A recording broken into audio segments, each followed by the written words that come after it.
اللهم ارحمنا بالقرآن واجعله لنا إماما ونورا وهدى ورحمة. الحمد لله رب العالمين والعاقبة للمتقين ولا عدوانا إلا على الظالمين، ثم صلاة والسلام على أشرف الأنبياء والمرسلين صلى الله عليه وسلم الصادق الأمين. السلام عليكم ورحمة الله وبركاته إخواني وأخواتي في الله. أما بعد ya kumshukuru Mwenyezi Mungu, ndugu zangu mnaofuatilia Maalim Shaaban popote pale mlipo, mkiendelea kufuatilia Maalim Shaaban, tupo katika mwendelezo wa vipindi vyetu mbalimbali. Katika kipindi kilichopita tulizungumzia masala ya kuhusu mtu ambaye mchawi anakusumbua au wachawi wasikuone, unatakiwa usome dua gani. Tukaeleza taratibu wa kusoma suratu Yasin na surati Radi. Alhamdulillah, kwa wale ambao waliokuwa wakifuatilia, mashallah, wengine wanaleta mrejesho uliokuwa mzuri. Kuna baadhi ambao wamefanya, wanasema Maalim, hadi ndio tunaona kama zinaanza kupotea. Ndio tunachokiomba ndugu zangu wapenzi watukufu. Ndio maana tukasema hakuna haja kumshirikisha Mwenyezi Mungu. Qur'ani yenyewe peke yake inatosha. Maneno ya Allah Subhanahu wa Ta'ala peke yake yanatosha. Ndugu zanguni, tunamwomba Mwenyezi Mungu Subhanahu wa Ta'ala ndugu zetu waliokuwa vitandani, Mwenyezi Mungu awape huruma, awahurumie, waweze kutoka katika mashakili hayo, warudi katika mazingira ya kawaida, waungamane na wenzi wao kwa ajili ya shughuli mbalimbali. Na pia tunawaombea dua ndugu zetu wale ambao wametoka kwenda miji mbalimbali, sehemu mbalimbali, au wametoka majumbani asubuhi, wengine mpaka sasa wako makazini kwa ajili ya kutafuta riziki. Basi tunasema Mwenyezi Mungu Subhanahu wa Ta'ala awafanyie wepesi katika kutafuta riziki zao hizo, awatilie nuru na baraka. Na wale ndugu zetu waliokupo katika mitihani mbalimbali, tunamuomba Mwenyezi Mungu Subhanahu wa Ta'ala awaondoshe mitihani hiyo. Na sisi wenyewe Mwenyezi Mungu atuhifadhi na kila aina ya shari kubwa na ndogo, na tunamuomba Mwenyezi Mungu atujalie tupite kwa salama na amani katika masala mazima haya, ikiwemo hasa jambo ambalo liko mbele yetu katika nchi hii ya Tanzania, ikiwemo suala la uchaguzi.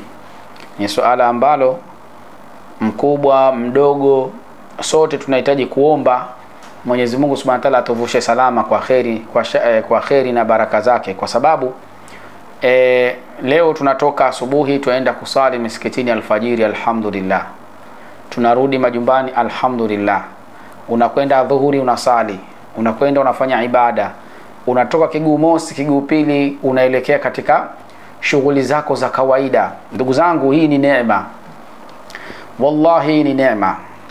Juzi kati kuna mtu mmoja nilikuja kumfanzia dua. Huyu mtu yeye ni mtu wa maroli haya, anaenda Rwanda, anaenda Kongo, Uganda, anaenda Kenya. Sasa kipindi yuko safarini alikopo akifuatilia klipu zangu hizi ambazo tunafanya za dua, huyu bwana akawa anasikiliza na dua zangu pia, mpaka akawa amevutiwa sana na zile dua. Anasema nikisikiliza najisikia nafuu, nikisikiliza kuna hiki na kiona kinaondoka. Ndio maana nikawa nimevutikwa kuja mpaka ofisini kwako ili unifanyie dua. Alipofika ndio akaanza kunihadithia, akaniambia mimi shughuli zangu bwana ni mtu ambaye naendesha haya maroli, napeleka maeneo ya Kongo. Anasema kipindi natokea heka katika ule mji wa Goma, anasema yeye limkutia ipo kule, lakini anasema maeneo tuliokupo sisi kidogo yalikuwa na uafadhali. Subhanallah, anasema kule ilifikia hatua, Allahu Akbar, mpaka mwisho alikuwa anazungumza mazungumzo mazito. Anasema yani kuona maiti 10, 15 unaziona maiti zimezagaa si jambo labda la kushtusha sana, alikakushtua. Shanifahamu vizuri Sasa yule bwana katika kauli, katika kipindi tunabadilishana mawazo hapa na pale, akasema maisha tunayoishi wa Tanzania, wa Kongo, hasa katika mji ule wa Goma, anasema watu si tunaona sisi kama hapa tupo kwenye maisha ya ovyo. Kuna baadhi ya watu wanaona neema hawaioni siku zote mpaka iondoke, na ndivyo ilivyo neema. Huwezi kuiona au huwezi kuijua mpaka neema iondoke. Anasema wallahi kule kwanza eti utoke sijui uende kanisani ukasali urudi nyumbani kwako, eti utoke uende msikitini ukasali urudi nyumbani kwako, hakuna muda huo wa kusali na sali ndani, wa kufanya nini, hakuna wa kwenda kanisani, hakuna wa kwenda msikitini. Anasema hivyo. Sasa akasema wallahi tuna neema kwa kweli, tuna neema.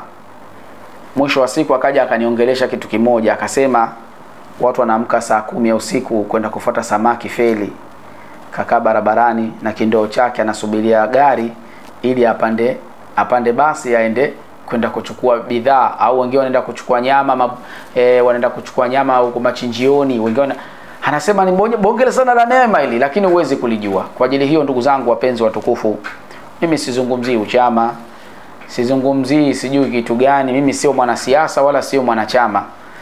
Bali mimi ninasema namuomba Mwenyezi Mungu hali hii tunayoipata ya kwenda kununua vitu sokoni, tunarudi, tunaenda msikitini, tunarudi, wa kwenda kanisani anakwenda, anarudi, wa kwenda kwenye shughuli zake anakwenda, anarudi.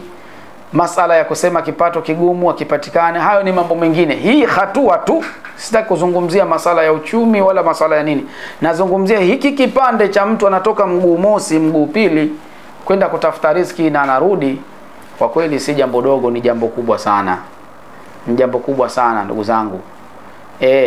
Ni jambo kubwa sana. Sana sana sana sana. Yule bwana alikuwa anazungumza, anasema wallahi kama mtu atatoka mji huu akaishi pale, akaishi Goma pale kwa muda wa miezi 2, akirudi hapa Tanzania, Allahu Akbar. Sema tuulizeni sisi. Tena yeye huyo bwana ananiambia unavyoniona mimi hapa, unaniona mimi hapa, mimi sio mtu wa CCM wala sio mtu sijui wa kafu sio nini, sizungumzii hayo. Hali ilitukuta pale, sio mchezo. Kwa ajili hiyo ndugu zangu wapenzi watukufu, na waombeni, tumuombe Mwenyezi Mungu atuvushe salama, atuwafikie.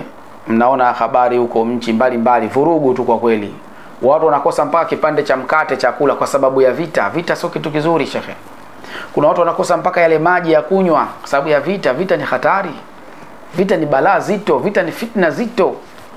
Mwenyezi Mungu atuwafikie kwenye hilo. Kila mmoja aombe kwa wakati wake, kwa muda wake. Mshanifahamu vizuri. Kumuomba Mwenyezi Mungu Subhanahu wa Ta'ala atujalie utulivu na atupitishe kwa salama, kwa sababu katika hapa ndipo panapotokeaga heka na vurugu za aina mbalimbali. Ndugu zangu wapenzi watukufu, sijakuja kuzungumzia hayo, lakini nitaka nigusie hilo kwa sababu kwa sababu mimi pia ni mmoja kati wa mtu ambaye naishi kwenye hii nchi ya Tanzania, na hilo jambo liko mbele yetu. Wanasema ukiona mtoto wa mwenzako anachezea kiwembe ukashindwa kumzuia, basi iko siku mtoto wako yeye atakuja kusogelea moto na watu watamwacha. Ukiona mwenzako ananyoa na wewe za kwako tia maji. Msemo huu una tafsiri pana sana. Ukiona mwenzako anafikwa na balaa, usishangilie kwa kupiga hapana. Balaa linaga mtu mmoja. Waombe dua, waombe kwa Mungu, Mungu awatoe kwenye huo mtihani, na wewe uombe dua kwa Mwenyezi Mungu usikufike huo mtihani. Mwenyezi Mungu atuwafikie kila la kheri. Ndugu zangu wapenzi watukufu, naona nimezungumza mazungumzo marefu, lakini niseme kwamba tupo katika muendelezo wa vipindi vyetu, vipindi mbalimbali, vipindi ambavyo tunanufaika navyo, vipindi ambavyo tunastafidi navyo na tunapata kunufaika kunako dini yetu, kunako dunia yetu, kunako maradhi, kunako vitu mbalimbali. Kwa ajili hiyo ndugu zangu, kwa sababu nimeongea mazungumzo ya muda mrefu, leo nilikuja na kitabu hiki. Lengo nilitaka nikuelekeze ndugu yangu, kina kurasa 8 hiki kitabu. Kitabu hiki kina kurasa 8. Kitabu hiki ndani mwe ndio kuna dua ya Hizbul Bahari. Kuna watu wanaambia Maalim bana, ile dua ya Hizbul Bahari tunaitaka tole kitabu. Ile dua ni hii hapa. Mimi naisomaga kwa ufupi, tunaichukua katikati. lakini na kurasa kama mnavyoziona, hii ya kwanza, kurasa hii ya pili, kurasa hii ya tatu, kurasa hii ya 4, na huku pia kuna 4, ya 5, ya 6, ya 7. Ina kurasa 7. Hiki kitabu ndugu zangu wapenzi watukufu, ukisoma kwa muda wa siku ukaisoma mfululizo kwa muda wa siku 21, yani chenyewe unakisoma mara 7. Yani unakisoma mara 7 mwanzo mpaka mwisho, mara 7 tu unakirudia kwa muda wa siku 21. Allahu akbar. Mwanga akisogea, na mimi nachukuaga katikati, hichi ndio kilichokamilika. Mimi nachukuaga tu katikati, kuna sehemu niliwaambia kwamba hii ukisoma kwa muda wa siku 41, mwanga au mchawi akisogea nyumbani kwako anakufa. Sasa hii ipo kwa ukamilifu wake. Sasa hii ni siku 21 tu. Mchawi, mwanga, hasidi akisogea katika nyumba yako, wallahi alazim lazima aondoke tu. Kama wakati hujafika atapata maradhi mazito, atapata shida sana tukisoma hichi kitabu. Nikasema niwaletee kwa sababu mlisema mnavihitaji, nimeviandaa kwa uzuri inshallah. Basi naweza mkavipata hivi vitabu, na wala si ghali, ni bei ya tasaddaku tu. Hichi kitabu mimi natoa kwa bei ya sadaka, kila mmoja aweze kukipata kitabu hichi, aweze kukisoma. Gharama yake wala si gharama kubwa ya hivyo, ni ndogo sana, kwa shilingi 10,000 tu. 10,000 tu. Kulipia uchapishaji, uandaaji na nini, ni ndogo tu. 10,000 si hela kubwa. Alafu na hapa na adhkari zile ambazo wanasema zenye kufungua vifungo na zenye kuangamiza wanga na wachawi pia. Ni adhkari tu. Uzuri wa adhkari hizi ziko kwa Kiswahili na ziko kwa Kiarabu kama unavyoziona. Yani a'udhu billahi minash shaitani rajim ni ya Kiarabu, afu imeandikwa a'udhu billahi minash shaitani rajim ya Kiswahili. Haya, hapa kuna Allahumma salli ala Muhammad wa ali Muhammad, imeandikwa kwa Kiarabu, inakuja kwa Kiswahili. La ilaha illa anta subhanaka inni kuntu minadh-dhalimin. Inaendelea. Hii ukisoma ukiamka saa 8 ya usiku, hii dua, hizi adhkari hizi takuelekeza namna ya kuzifanya. Kama una jambo lako zito, ukakaa kitako ukasoma adhkari hizi, subhanallah, kwa idhini yake Mwenyezi Mungu hilo jambo lazima lifunguke. Kama kuna utata basi Mwenyezi Mungu atauweka sawa. Nitakuja kuzielekeza. Kwanza tutakuja kuelekezana kunako hiki kitabu, alafu pili tutakuja kuelekezana kunako hizi adhkari. Ndugu zangu ni wapenzi watukufu,